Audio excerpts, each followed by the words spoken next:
लगातार एक साल से इसके ऊपर कमलनाथ जी की निगरानी में कार्यक्रम चल रहा है। उससे जो है कांग्रेस बूथ लेवल तक मजबूत है और हर बूथ के ऊपर हमारे कार्यकर्ता बोलने वाले इसलिए कि यहाँ पर पिछले 5 साल में किल करने वाली पॉलिटिक्स चली है। मतलब अगर किसी ने फेसबुक पे भी लिख दिया तो उसके खिलाफ तत्काल मुकदमा रजिस्टर्ड हो गया, पुलिस ने गिरफ्तारी कर ली, किसी के मकान गिराने का नोटिस मिल गया, किसी को जो है जमीन नपवाने का नोटिस मिल गया, किसी की जमीन छुड़ा। मैं समझता हूँ कि इतना काम विरोध में रह के किसी ने नहीं किया होगा जितना टीकमगढ़ विधानसभा क्षेत्र में काम हुआ। और हमें पूरा भरोसा है कि पिछले बार जो गलती मिल जाती है और ये 10 साल से लगातार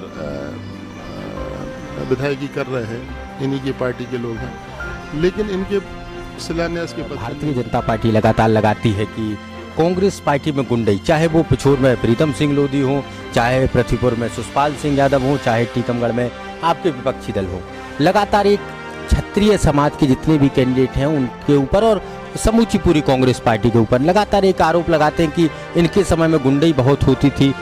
इनने सारे प्रयास कर लिए, पिछड़ा वर्ग कांड, SC कार्ड, बसपा का उम्मीदवार खड़ा करके सबका, उसके बावजूद भी हम लोग जो है जनता की सेवा के आधार पे आगे बढ़ते हैं और जहाँ पे भी किसी गरीब के ऊपर अत्याचार अन्याय होता है तो हम खड़े होते हैं। नमस्कार साथियों, स्वागत है आप सभी का हमारे चैनल आलबाज न्यूज़ पर। इस समय हम लोग मौजूद हैं टीकमगढ़ में। टीकमगढ़ से एक बड़े नेता कांग्रेस पार्टी के यादवेंद्र सिंह बुंदेला जी हमारे साथ हैं और आज उनसे चर्चा करेंगे कि आखिर आने वाले चुनाव में किस तरीके से उनकी तैयारी जोरों पर है और किस तरीके से वो इस चुनाव को लड़ने वाले हैं। टिकट अभी तक कांग्रेस पार्टी ने क्लियर नहीं की है, लेकिन आने वाले समय में ये मान करके तय चला जा रहा है कि टीकमगढ़ से यादवेंद्र सिंह बुंदेला जो यहाँ जग्गू राजा के नाम से पॉपुलर हैं, उनकी टिकट लगभग तय है। सर स्वागत है। धन्यवाद आपका, आप जो भोपाल से टीकमगढ़ तक आए सर, हम आपके बहुत बहुत आभारी हैं। सर चुनाव आने जा रहा है 2023 का। बीते चुनाव की अगर बात करें 2018 में बड़ा नज़दीकी अंतर रहा, राकेश गिरी गोस्वामी से आपकी हार होती है, तो उसके बाद आपकी क्या तैयारियां 2023 के चुनाव में हैं? देखिए, इस बार जो हमारे प्रदेश अध्यक्ष हैं कमलनाथ जी, उन्होंने एक विस्तृत कार्यक्रम हम लोगों को दिया। पहले मंडलम बनाए, सेक्टर बनाए, बूथ लेवल के कार्यकर्ता बनाए, उसके बाद जो है VLA बनाए और इस तरीके से लगभग एक विधानसभा क्षेत्र में 10 से 12 हज़ार आदमियों को उन्होंने इन्वॉल्व किया कि वो अपनी पोलिंग के ऊपर काम करें और ऐसे मतदाताओं की पहचान करें जो या तो नए हैं या जो कांग्रेस के समर्थक हैं। और पिछले लगातार एक साल से इसके ऊपर कमलनाथ जी की निगरानी में कार्यक्रम चल रहा है। उससे जो है कांग्रेस बूथ लेवल तक मजबूत है और हर बूथ के ऊपर हमारे कार्यकर्ता सक्रिय हैं। तो अब चूंकि 2023 में जो चुनाव आने जा रहा है, कांग्रेस पार्टी लगातार लोगों के बीच जा रही है। 2018 की अगर हम बात करें तो आपका लगभग 4400 मतों का अंतर राकेश गिरी गोस्वामी से आप चुनाव को हार जाते हैं। उसके पहले आप विधायक चुने गए यहाँ से, लेकिन अब चूंकि जो परिस्थितियाँ हैं इसमें लोग दो तरीके की बातें करते हैं कि भारतीय जनता पार्टी आ रही है, कम लोगों की संख्या ऐसी होती कांग्रेस पार्टी आने की। तो क्या आपको लगता है कि जो आचार संहिता है उसके लगने के बाद लोगों का ये रुझान होगा? क्योंकि अभी हाल ही में एक एग्जिट पोल आता है, उसमें 136 सीटें कांग्रेस पार्टी को मिलती हैं और कांग्रेस पार्टी पूर्ण बहुमत की सरकार बनाती है, लेकिन इसके बावजूद भी बोलने वालों की संख्या लगातार मध्य प्रदेश में कम है। तो इसका कारण आप क्या समझते हैं कि मध्य प्रदेश में जो बोलने वाले लोग हैं वो दरअसल कांग्रेस के नहीं है या आचार संहिता लगने का वो इंतजार कर रहे हैं? देखिए, ऐसा है कि इनके जो सर्वे करने वाले जाते हैं वो एक स्पेसिफिक जगह पे जाते हैं जहाँ पे उनके समर्थक लोग होते हैं।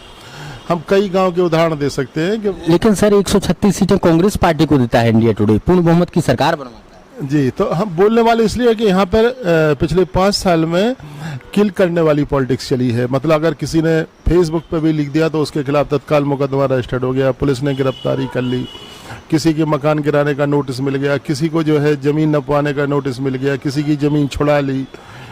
मतलब ऐसे हम कितने उदाहरण बताएं आपको कि जिनमें ट्रैक्टर पकड़ लिया, उनकी मशीनरी जब्त कर ली। तो एक भय का वातावरण पूरे विधानसभा में व्याप्त है। और इसके अलावा ये लाडली बहना के जो फार्म भराएगा उसमें उनको धमकाया जाता है कि उनसे कहा जाता है कि अगर आप खिलाफ बोलेंगी तो आपका फार्म निरस्त कर दिया जाएगा, आपकी 1000 रुपये की पेंशन बंद कर दी जाएगी। इसलिए दबाववश लोग बाग जो है इसमें बोलते हैं। अभी हमने मेडिकल कैंप लगाया, उसमें 50,000 52,000 लोग आए जो 26,000 मरीजों का पर्चा बना, एनरोलमेंट हुए। 600 मरीजों को हमने पीपल्स मेडिकल कॉलेज भोपाल भिजवाया इलाज के लिए। उनका इलाज अभी चल रहा है, वहाँ पे उनकी देखरेख हो रही है, उनकी दवाइयाँ हो रही है, उनके ऑपरेशन हो रहे हैं। तो मैं समझता हूँ कि इतना काम विरोध में रह के किसी ने नहीं किया होगा जितना टीकमगढ़ विधानसभा क्षेत्र में काम हुआ। और हमें पूरा भरोसा है कि पिछली बार जो गलती हुई थी, पुलवामा जैसी घटना अगर कहीं पे हो जाए तो आपने देखा होगा पूरी लोकसभा ही बैठ गई। सबको अब धीरे धीरे ये पता चल रहा है कि पुलवामा की घटना जो है प्रायोजित कार्यक्रम था। पुलवामा की घटना कोई षड्यंत्र नहीं था, बल्कि राजनीतिक षड्यंत्र था। ये बातें खुल रही, वो जनता की समझ में आ रहा है। लोकल में आपको ऐसे क्या मुद्दे लगते हैं, चूंकि टीकमगढ़ लोकल के भी मुद्दे रहे होंगे, जो अभी तक राकेश गिरी गोस्वामी या पूर्व में के श्रीवास्तव जिन मुद्दों को नहीं पूरा करा पाए, जो जनता लगातार उठाती रही है, और अब आप अगर चुने जाते हैं टीकमगढ़ विधानसभा से तो आप उनको पूरा कराएंगे? देखिए, 10 साल से भारतीय जनता पार्टी के विधायक हैं यहाँ पे। हम 10 साल कभी एक साथ विधायक नहीं रहे। हम या तो 5 साल रहे, 7 साल रहे, फिर हार गए, फिर 5 साल रहे, फिर हार गए, फिर 5 साल रहे। तो क्या कारण है कि आप किसी भी गांव में चले जाओ तो हमारे नाम के पत्थर मिल जाते हैं, हमारे नाम के शिलान्यास पट्टिका मिल जाती हैं। और ये 10 साल से लगातार विधायकी कर रहे हैं, इन्हीं की पार्टी के लोग हैं, लेकिन इनके शिलान्यास के पत्थर नहीं मिलते। जो जनता के हित के काम हैं, जनता से जो इन्हें वादे किए हैं वो पूरे नहीं किए। हमारे समय में विधायक निधि मात्र 50 लाख रुपए होती थी, आज विधायक निधि 2 करोड़ रुपए है। लेकिन क्यों हमने 50 लाख में वो काम करा दिए और क्यों इनने जो है 2 करोड़ में भी काम नहीं करा पाए? क्योंकि सिवाय भ्रष्टाचार के कुछ हुआ नहीं है। जो गेट बने हैं, एक गेट इनने बनवा दिए। गेट से जो है गाँव का विकास नहीं दिखता, गेट बनाने से कोई आम आदमी का हित नहीं होता है। लेकिन गेट बना दिए तो सबको मालूम है कि गेट की राशि जो है 14 लाख रुपए तक स्वीकृत हुई है। और आप किसी को भी ले जाओ इंजीनियर को, वो कह देगा कि 6-7 लाख में ये गेट बन जाएगा। और फिर पंचायत को काम नहीं दिया गया है, वो काम जो है टीकमगढ़ के ठेकेदार जाके कराएंगे। तो इस तरीके से पूरे उसमें लूट खसोट, जैसे नगर पालिका टीकमगढ़ लूट खसोट हुई, उसका परिणाम ये है कि नगर पालिका में वो हार गए और पिछला विधानसभा चुनाव भी नगरीय क्षेत्र से हारे थे। एक आरोप भारतीय जनता पार्टी लगातार लगाती है कि कांग्रेस पार्टी में गुंडई, चाहे वो पिछोर में प्रीतम सिंह लोधी हो, चाहे पृथ्वीपुर में सुषपाल सिंह यादव हो, चाहे टीकमगढ़ में आपके विपक्षी दल हो, लगातार एक क्षत्रिय समाज के जितने भी कैंडिडेट हैं उनके ऊपर और समूची पूरी कांग्रेस पार्टी के ऊपर लगातार एक आरोप लगाते हैं कि इनके समय में गुंडई बहुत होती थी। इनने सारे प्रयास कर लिए, पिछड़ा वर्ग कांड, SC कार्ड, बसपा का उम्मीदवार खड़ा करके सबका, उसके बावजूद भी हम लोग जो है जनता की सेवा के आधार पे आगे बढ़ते हैं। और जहाँ पे भी किसी गरीब के ऊपर अत्याचार अन्याय होता है तो हम खड़े होते हैं। अगर गरीब के ऊपर अत्याचार अन्याय होना गुंडागिरी है तो फिर ठीक है, उन्हें उसकी परिभाषा जो करनी है करने दें। अभी टीकमगढ़ के आसपास के आदिवासियों की ज़मीनें जो बिकने का परमिशन नहीं मिलती थी, वो ज़मीनें विक्रय खरीद हुई है और केवल एक ही परिवार के लोग खरीद रहे हैं।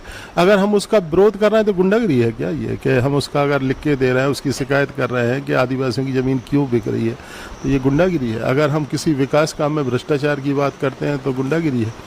अगर अवैध कॉलोनियों का चलन जो है टीकमगढ़ में हुआ है, आप छोटे छोटे जो कॉलोनाइजर हैं अगर वो काम कर रहे हैं तो उनके ऊपर तत्काल कार्रवाई होती है, SDM पहुंच जाते, तहसीलदार पहुंच जाते और अधिकारी पहुंच जाते। लेकिन वो ग्रीनलैंड के ऊपर भी काम करें तो कुछ नहीं होता है।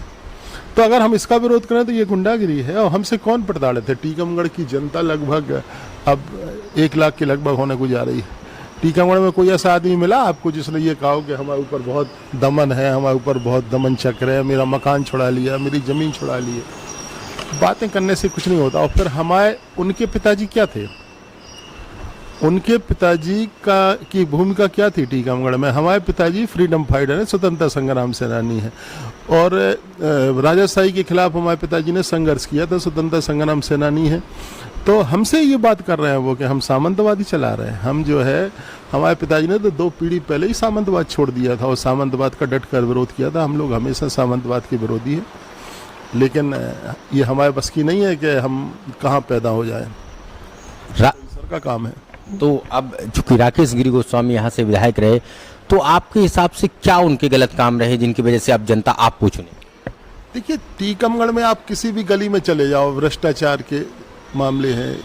किसी एक अभी कुछ दिन पहले एक पंडित जी भाषण दे रहे थे, हमसे 50,000 रुपया ले लिए और फिर प्लाट नहीं दिया। वो एक बुंदेली कवि थे विधवा जी, हमारे खिलाफ भी उनके पिछले चुनाव में उन्हीं के साथ थे, वो हमारे खिलाफ खूब बोलते थे। उनको इतना मारा थाने में बुला के, बेचारे वो तो नहीं थे गुंडे ना, उन्हें क्यों मारा गया? मतलब इतना मारा गया कि उनके कपड़े गंदे हो गए। तो अगर इस तरीके से आप आम आदमी के साथ बर्ताव करेंगे तो उसकी प्रतिक्रिया होगी और चुनाव हारेंगे वो। तो अब आपको क्या लग रहा है, आपकी जीत कितने मतों से यहाँ पर टीकमगढ़ में होने जा रही है, या जनता से आप क्या जनता के बीच जा रहे हैं तो क्या आशा जनता से लग रही है? हम लगातार टीकमगढ़ विधानसभा क्षेत्र के गांव में दौरा करते रहे, 5 साल तक हम चुप नहीं बैठे। और जिस तरीके की हमें भावना दिख रही है, हमें लगता है कि हम दोनों चुनाव की हार का बदला उनसे ले लेंगे, पिछले चुनाव वाला भी और ये चुनाव वाला, इससे ऊपर हम जीत के बताएंगे उन्हें। तो अब चूंकि कांग्रेस पार्टी लगातार मध्य प्रदेश में पिछली बार सरकार टूटी, 116 सीट वो लेकर के आए थे, लेकिन ऐसे क्या कारण रहे कि कांग्रेस पार्टी की सरकार चली गई? आप भारतीय जनता पार्टी का बोलेंगे कि भारतीय जनता पार्टी ने वो किया, लेकिन कम से कम ये तो तय था कि आपकी पार्टी के जो विधायक चुने गए थे उन लोगों ने इस्तीफा दिया। देखिए, पिछले चुनाव में आपको मालूम है कि एक बहुत बड़ा पावरफुल घड़ा सिंधिया जी ने लगभग पूरे ग्वालियर संभाग के टिकट अपने हाथ में रखे थे। सिंधिया जी के कहने पर पार्टी हाईकमान ने भरोसा किया, उन्हें टिकट दिया। और वे इतने पहले से कांग्रेस से जुड़ गए थे। अपने पिताजी माधवराव सिंधिया की मौत के बाद सोनिया गांधी ने खुद उन्हें बुलाया घर पे, उन्हें बेटे जैसा प्यार दिया, स्नेह दिया कि अब आपको काम करना है। और उनके कहने से लगभग 40% टिकट दिए होंगे, और उसमें से कुछ आदमी अगर उनके साथ चले गए तो ये स्वाभाविक क्रिया है, इसमें कोई ऐसी बात नहीं है। लेकिन हमारा ये कहना है कि आज उनकी क्या स्थिति है, भारतीय जनता पार्टी में क्या स्थिति है, उनके जो लोग टूट के गए थे उनमें से क्या उनकी स्थिति है, क्या वो सबको टिकट दिला पा रहे हैं, क्या सबको वो काम दिला पा रहे हैं? तो एक बड़ा घड़ा जब टूट के जाता है तो ऐसी घटनाएं स्वाभाविक होना मतलब हो सकती हैं। तो अब चूंकि चुनाव आने जा रहा है, इसमें आप जनता के बीच उम्मीदों को लेकर के जा रहे हैं, तो कांग्रेस पार्टी अगर मध्य प्रदेश में चुनाव जीत जाती है, सरकार भोपाल में बन जाती है, तो क्या ऐसे आपके प्राथमिक काम रहेंगे जो टीकमगढ़ में अभी तक नहीं हुए वो आप कराएंगे? देखिए, जैसे इनने बांध सुजारा बनवाया था, मेरे पिता के समय से ये मांग थी कि ककरवा पिकअप बियर बनना चाहिए। टीकमगढ़ विधानसभा क्षेत्र की जमीन तो डूब गई, लेकिन टीकमगढ़ को सिंचाई के मामले में लाभ नहीं मिला। अब ये कह रहे हैं कि बांध सुजारा से पेयजल स्कीम लाएंगे। तो जब बांध सुजारा बनने की प्रक्रिया शुरू हुई थी, उसी समय ये तय हो गया था कि इससे जो है पेयजल संकट दूर करेंगे, और पेयजल संकट दूर करने के लिए भी उसी समय MOU साइन हो गए थे, और बजाज कंपनी के पास इसके कॉन्टैक्ट हैं। तो जो पानी मिल रहा है टीकमगढ़ नगर में, इतने साल से नगर पालिका भारतीय जनता पार्टी की थी, लगभग 20 साल से। यहाँ पे 3-4 दिन में पानी आता है हर मोहल्ले में। तो यहाँ का हल क्यों नहीं हुआ? हम लोग लड़ाई लड़ रहे हैं, उनने फिर से उसी का बरीघाट से जो है पानी देने की बात बना दी थी। हमने फिर अपना आंदोलन खड़ा किया और हमने कहा कि सुजारा बांध का पानी सबसे पहले टीकमगढ़ नगर को मिलना चाहिए, ताकि टीकमगढ़ नगर में रोजाना पानी की उपलब्धता होने लगी। तो ऐसे कई मुद्दे हैं जिनको हम लोग देख रहे हैं। बहुत बहुत धन्यवाद। ये थे हमारे साथ टीकमगढ़ से पूर्व विधायक और बीते समय में चुने भी जा चुके हैं। बताया भी सर ने, लगातार नहीं चुने गए, लेकिन जनता ने एक के बाद एक करके विश्वास कई बार जताया है। अब चुनावी समर फिर आ चुका है और एक बार फिर से भारतीय जनता पार्टी के खिलाफ कांग्रेस पार्टी के प्रत्याशी बनकर मैदान में जा सकते हैं। जा इसलिए सकते हैं क्योंकि लगभग 99% तय है, लेकिन अभी तक टिकटों की सूची आई नहीं है, तो इस तरीके से हम लोग ये नहीं कह सकते कि जा रहे हैं, बल्कि कांग्रेस पार्टी से उम्मीदवार बनकर जनता के बीच में जाना इनका लगभग तय माना जा रहा है। अब ये आने वाला समर बताएगा कि जनता किस तरफ है और किस प्रत्याशी को चुनकर वो भोपाल विधानसभा में देखना चाहती है। आगे आप लोग सभी लोगों से निवेदन, हमारे चैनल को सब्सक्राइब कर लें, बेल आइकन बटन दबा दें। बहुत बहुत धन्यवाद आप सभी का।